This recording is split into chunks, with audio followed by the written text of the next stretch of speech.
Assalamualaikum dan salam sejahtera. Kembali lagi bersama anda dengan info terkini bola sepak mengenai Piala Asia bawah 20 tahun di Laos.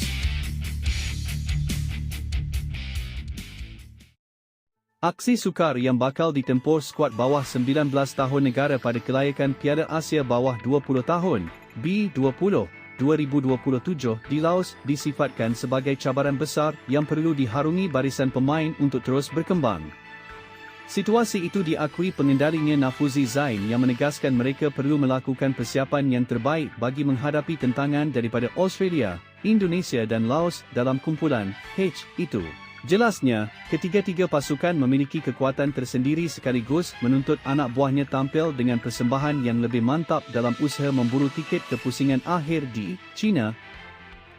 Kita sedar kekuatan lawan kita. Australia ialah juara bertahan dan layak sebanyak 10 edisi berturut-turut. Indonesia pula ada sejarah panjang dalam kejohanan ini dan sentiasa hadir dengan pasukan yang kompetitif. Laos pula pastinya berbahaya sebagai tuan rumah. Ini satu kumpulan ASEAN yang benar-benar kompetitif. Tetapi inilah perlawanan yang perlu dihadapi oleh pemain kita untuk berkembang.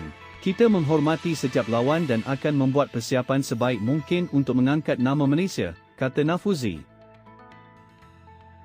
Pusingan kelayakan akan berlangsung di Laos dari 31 Ogos hingga 6 September depan dengan hanya juara kumpulan dan 7 pasukan kedua terbaik setiap kumpulan serta tuan rumah, China akan beraksi di pusingan akhir pada Mac 2027.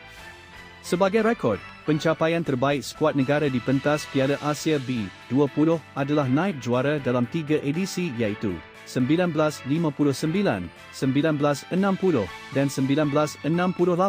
Mereka tidak layak beraksi pada edisi lalu di China selepas menamatkan pusingan kelayakan di tangga keempat yang berlangsung di Tajikistan.